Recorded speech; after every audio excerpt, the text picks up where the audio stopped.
স্বনামধন্য বাউল কণ্ঠশিল্পী আমির দেওয়ান সাহেবের বাড়িতে এসেছি।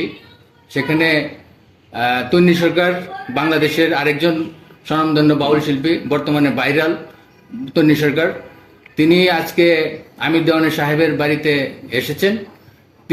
তন্নি সরকার গতকালকে বাঞ্জারামপুর ওখানে প্রোগ্রাম করেছে রজব দেওয়ানের সাথে। আজকে এবং আমির দেওয়ান সাহেব উনি রায়পুরাতে গত রাত্রে প্রোগ্রাম করেছেন বাউল গানের। তো ফেরার পথে তন্নি সরকার আজকে সকালে আমির দেওয়ান সাহেবের বাড়িতে এখানে ছিল। তো এখন আমির দেওয়ান সাহেবের বাড়িতে আমরা এসেছি। তো আমির দেওয়ান ভাই, কেমন আছেন? আলহামদুলিল্লাহ, ভালো আছি মালিকের দয়ায়। আচ্ছা, আপনি এই যে বাউল গানে আসছেন, বাউল গানে তো আরো অন্যান্য গান আছে, আপনি এই বাউল গান কেন পছন্দ করেন? আমার বাবা দীর্ঘদিন গান করতো, 35 বছর পালা গান করতো। বাবার হাত ধরে আমার সঙ্গীতের জগতে আসা।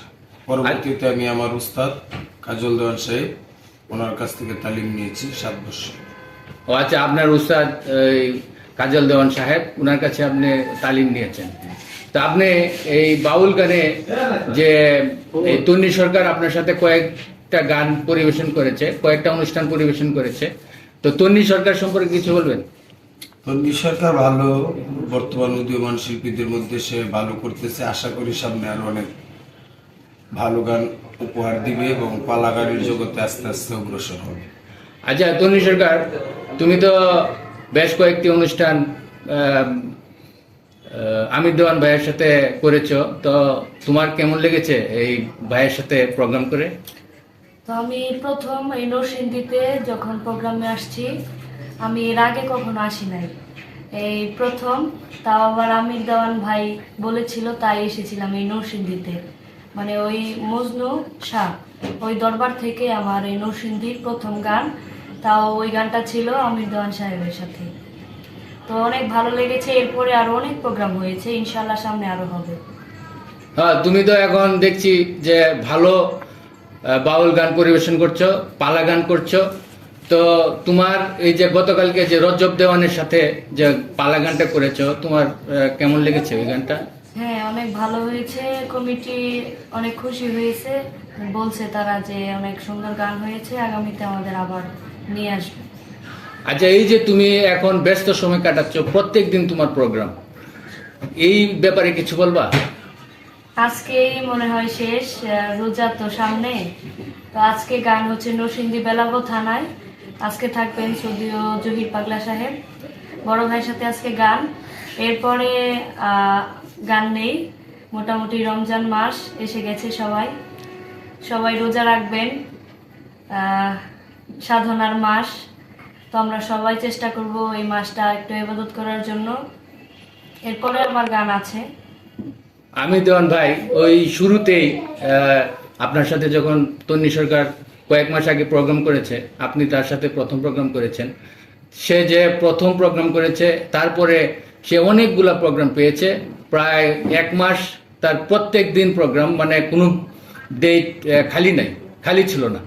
তো এই ব্যাপারে কিছু বলবেন? সে যে এত অগ্রসর হয়ে গেল এত তাড়াতাড়ি, এই ব্যাপারে আপনার কোনো বলার আছে? না, সবচেয়ে ভালো বিষয়টা হচ্ছে তন্নি সরকারের, আমার মনে হয় তার বাবা মার দোয়া আছে তার প্রতি, এবং যারা গান কমিটি পাশাপাশি গানের শ্রোতা তারাও তন্নি সরকারকে ভালোবাসে। আমাকে সর্বপ্রথম আমি তন্নি সরকারকে এনেছিলাম আমার বন্ধু বাদল সরকার, দাদা শ্রদ্ধেয় সুনীল কর্মকার দাদার ছাত্র বাদল সরকার ভাইকে বলছিলাম যে তন্নি কেমন গান করে, বলছে মোটামুটি ভালো গান করে, আপনি একবার নিতে পারেন। বাদল সরকারের মাধ্যমেই আমি তন্নি সরকারকে প্রথম এই দয়াল বাবা মজদুর দরবারে এনেছিলাম। এরপর থেকে সে নরসিংদীতে গান করতেছে, যেখানে একবার গান করে শ্রোতারা আবার অন্য জায়গাতে তাকে বাইনা করে। হ্যাঁ, সেটাই দেখা যাচ্ছে যে তার পপুলারিটি এখন অনেক বেড়ে যাচ্ছে। আশা করি আর ভবিষ্যতে ভালো করবে। এই ব্যাপারে আপনার কোনো পরামর্শ থাকবে তন্নি সরকারকে? তন্নি সরকারের প্রতি আমার পরামর্শ হচ্ছে সাধকদের যে গানগুলি, যেমন বৃহত্তর ময়মনসিংহ অঞ্চলের সাধক আছেন জালালউদ্দিন খাঁ সাহেব, বিরোহী কবি উকিল মুন্সি সাহেব, রশিদ উদ্দিন সাহেব, তারপর বাউল আবেদ আলী সাহেব, কিতাব আলী সাহেব, এবং ঢাকাতে যে মহাজন শিল্পী আছেন মালিক দেওয়ান সাহেব, খালেক দেওয়ান সাহেব, সিলেটের প্রখ্যাত বাউল সাধক আমির উদ্দিন কারি, দূরবীন শাহ, মহসিমন দত্ত, লালন সাহেব, আরও অসংখ্য সাধক আছে, সাধকদের গানগুলি যেন ফলো করে। আর পাশাপাশি বর্তমান জামানার গান তো গাইতে হবে, যেহেতু এখন ইয়াং জেনারেশনরাই বেশিরভাগ তন্নি সরকারকে বাইনা করে। সাধকদের গানগুলির দিকে লক্ষ্য রাখতে হবে, নাইলে বাউল গানের যে মূল ধারা, এই মূল ধারা থেকে আমরা বাইরে চলে আসবো। সাধকদের গানগুলি যেন একটু ফলো করে। আচ্ছা, তন্নি সরকার, তোমার কাছে শেষ প্রশ্ন, যে এই যে গান পরিবেশন করছো, এই বিভিন্ন জায়গায় যাচ্ছ, এই সময় তোমার নাই, এই যে ব্যস্ত সময় যে কাটাচ্ছ, এতে তোমার মানে তুমি কি এই সময়টা এনজয় করছো, না খুব কষ্ট হচ্ছে, না টায়ার্ড? এই ব্যাপারে কিছু বলবো?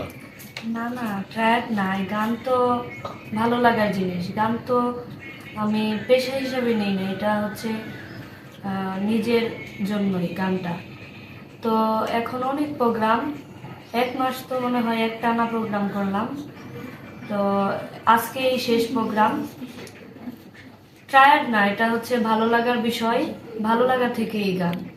হ্যাঁ হ্যাঁ, দেখতে পাচ্ছি যে তুমি মানে কন্টিনিউ যেভাবে গানগুলি গেয়ে যাচ্ছ, একদম ফুরফুরা মেজাজে, খুব ভালোই দেখা যাচ্ছে। তো যাই হোক, আমি দেওয়ান ভাই, আপনার কাছে শেষ প্রশ্ন। আপনি একজন স্বনামধন্য বাংলাদেশের বিখ্যাত একজন বাউল শিল্পী, আর আপনার এই বাউল গান নিয়ে আপনার কোনো ভবিষ্যৎ পরিকল্পনা আছে কি? বাউল গান নিয়ে আমার ভবিষ্যৎ পরিকল্পনা হচ্ছে, যত বাউল শিল্পী আছে বাংলাদেশে, সমস্ত বাউল শিল্পীদেরকে একটা মেসেজ পৌঁছে দেওয়া যে বাউল গানটা হচ্ছে আমাদের নিজস্ব সংস্কৃতি, বাংলার নিজস্ব সংস্কৃতি। আমরা যেন বাউলদের গান প্রচার এবং প্রসার করি, পাশাপাশি এই বাউল সাধক যারা আছে তাদেরকে যেন অনুসরণ এবং অনুকরণ করি, তাহলে আমাদের মনে হয় মঙ্গল হবে। এবং নতুন যারা আছে তাদের সাথে গান গাইতে চাই, তাদের সাথে গান গাইলে আমার কাছে ভালো লাগে। তন্নি সরকার, দর্শকদের উদ্দেশ্যে তুমি এক মিনিট, আমার একটা প্রশ্ন হচ্ছে, দর্শক মহল কিন্তু আপনাদের দুজনের জুটি অনেক পছন্দ করে। আগামী দিনে কি আপনাদেরকে আমরা আবার একসাথে দেখতে পারবো কিনা? ইনশাআল্লাহ, অবশ্যই। যদি রোজার 1 মাস পরে, সিয়াম সাধনার পরে আবার গান হবে, আশা করি অবশ্যই দেখা হবে। আচ্ছা, দর্শকদের উদ্দেশ্যে যদি কিছু বলো। দর্শকদের উদ্দেশ্যে একটা কথাই, সকলে দোয়া রাখবেন যেন আরো সামনে ভবিষ্যতে আরো এগিয়ে যেতে পারি। এখন তো মাত্র পথ চলা শুরু, তো সকলে দোয়া রাখবেন, দর্শকদের কাছে দোয়া চাই। দোয়া রাখবেন যেন এই বাউল গানটাকে যেভাবে করা উচিত, এই যে বললেন সাধকদের গান, আমি চেষ্টা করি সবসময় সাধকদের গান করার জন্য। সামনে যেন আরো কিছু নতুন গান, মানে আমার মাধ্যমে নতুন, যে সাধকরা গান লিখে গেছেন, অনেক আগে অনেক গান লিখেছেন, আমার মাধ্যমে যেন ওই পুরনো গানগুলো যেন আবার নতুন করে আমি করতে পারি, সেই দোয়া করবেন সকলকে। ধন্যবাদ জানাই সবাইকে। আমি দেওয়ান ভাই, আপনি যদি দর্শকদের উদ্দেশ্যে কিছু বলতেন। দর্শকদের উদ্দেশ্যে আমার বলা হচ্ছে, দর্শকরা আমাদের ভালোবাসে, দর্শকদের কাছে আমরা দোয়া চাই, এবং দর্শকরা আছে বিদায়ী আমরা আছি। দর্শকদের ভালোবাসা চাই, এবং দর্শকদের উদ্দেশ্যে এতটুকু বলতে চাই, আপনাদের ভালোবাসা পেলে আমরা সামনের দিকে আরো অগ্রসর হব। সুপ্রিয় দর্শক মণ্ডলী, বাংলাদেশের 2 জন স্বনামধন্য বাউল কণ্ঠশিল্পী, তাদের ছোট্ট একটি সাক্ষাৎকার নিলাম। আমাদের পাশেই থাকবেন এবং আমাদের জন্য আমাদেরকে সাপোর্ট করবেন, এই আশা ভরসা রেখেই 2জন বাউল শিল্পীকে ধন্যবাদ জানিয়ে আজকের সাক্ষাৎকার এখানেই শেষ করলাম। ধন্যবাদ সকল।